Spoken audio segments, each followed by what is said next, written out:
38వ అధ్యాయం. ఆ కాలమందు యూదా తన సహోదరులను విడిచి హీరా అను ఒక అదుల్లామీయుని యొద్ద ఉండుటకు వెళ్ళెను. అక్కడ షూయా అను ఒక కనానీయుని కుమార్తెను యూదా చూచి ఆమెను తీసుకొని ఆమెతో పోయాను. ఆమె గర్భవతి అయి కుమారుని కనగా అతడు వానికి ఏరు అను పేరు పెట్టెను. ఆమె మరలా గర్భవతి అయి కుమారుని కని వానికి ఓనాను అను పేరు పెట్టెను. ఆమె మరలా గర్భవతి అయి కుమారుని కని వానికి షేలా అను పేరు పెట్టెను. ఆమె వీని కనినప్పుడు అతడు కజీబులో నుండెను. యూదా తన జ్యేష్ఠ కుమారుడైన ఏరునకు తామారు అను దానిని పెళ్లి చేసెను. యూదా జ్యేష్ఠ కుమారుడైన ఏరు యెహోవా దృష్టికి చెడ్డవాడు గనుక యెహోవా అతని చంపెను.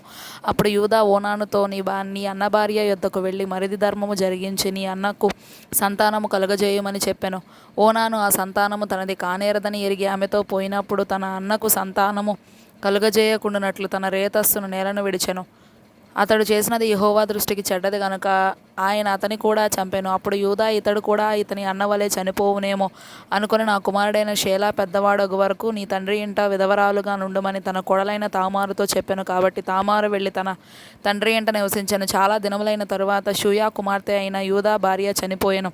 తరువాత యూదా దుఃఖ నివారణం పొంది అదుల్లామీయుడైన హీరా అను తన స్నేహితునితో తిమ్నాతునకు తన గొర్రెల బొచ్చు కత్తిరించి వారి యొద్దకు వెళ్ళెను. దాని మామ తన గొర్రెల బొచ్చు కత్తిరించుటకు తిమ్నాతునకు వెళ్ళుచున్నాడని తామారునకు తెలుపబడెను. అప్పుడు షేలా పెద్దవాడైనప్పటికీ తాను అతనికి ఇయ్యబడకుండుట చూచి తన వైధవ్య వస్త్రములను తీసివేసి ముసుగు వేసుకొని శరీరం అంతయు కప్పుకొని తిమ్నాతునకు పోవు మార్గములో నుండి ఆనాయిము ద్వారమున కూర్చుండగా యూదా ఆమెను చూచి ఆమె తన ముఖము కప్పుకొని నందున వేసి అనుకొని ఆ మార్గమున ఆమె దగ్గరకు పోయి ఆమె తన కోడలని తెలియక నీతో పోయేదను రమ్మని చెప్పాను. అందుకు ఆమె, నీవు నాతో వచ్చిన యెడల నాకేమి ఇచ్చేదవని అడిగాను. అందుకతడు, నేను మందలో నుండి మేకపిల్లను పంపేదనని చెప్పినప్పుడు ఆమె, అది పంపు వరకు ఏమైనా కుదువ పెట్టిన యెడల సరే అని చెప్పాను. అతడు, నేను నీ యొద్ద ఏమి కుదువ పెట్టవలనని అడిగినప్పుడు ఆమె, నీ ముద్రయు దాని దారమును నీ చేతి కర్రయును అని చెప్పాను. అతడు వాటిని ఆమెకిచ్చి ఆమెతో పోయాను. ఆమె అతని వలన గర్భవతి ఆయను. అప్పుడు ఆమె లేచిపోయి తన ముసుగు తీసివేసి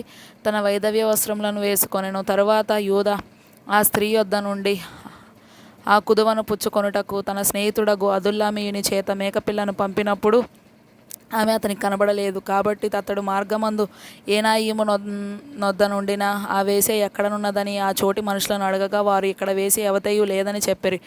కాబట్టి అతడు యూదా యొద్దకు తిరిగి వెళ్ళి, ఆమె నాకు కనబడలేదు మరియు ఆ చోటి మనుషులు ఇక్కడికి వేసి అవతయు రాలేదని చెప్పిరని అనినప్పుడు యూదా, మనలను అపహాస్యము చేసెదరేమో,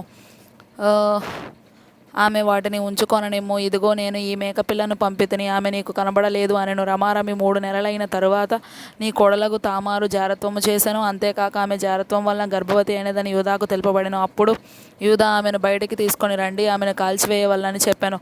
ఆమెను బయటకు తీసుకొని వచ్చినప్పుడు ఆమె తన మామ యొద్దకు ఆ వస్తువులను పంపి, ఇవి ఎవరివో, ఆ మనుషుని వలన నేను గర్భవతినైతిని. ఈ ముద్ర, ఈ దారము, ఈ కర్ర ఎవరివో దయచేసి గుర్తుపట్టమని చెప్పించాను. యూదా వాటిని గుర్తుపట్టి, నేను నా కుమారుడైన షేలాను ఆమెకు ఇయ్యలేదు గనుక ఆమె నాకంటే నీతిమంతురాలని చెప్పి మరి ఎప్పుడునూ ఆమెను కూడలేదు. ఆమె ప్రసవకాలమందు కవలవారు ఆమె గర్భమందు ఉండిరి. ఆమె ప్రసవించినప్పుడు ఒకడు తన చెయ్యి బయటికి చాచెను గనుక మంత్రసాని ఎర్ర నూలు తీసి వాని చేతికి కట్టి, ఇతడు మొదట బయటికి వచ్చానని చెప్పెను. అతడు తన చెయ్యి వెనుకకు తీసినప్పుడు అతని సహోదరుడు బయటకు వచ్చెను. అప్పుడు ఆమె, నీవేళ భేదించుకొని వచ్చితివనెను.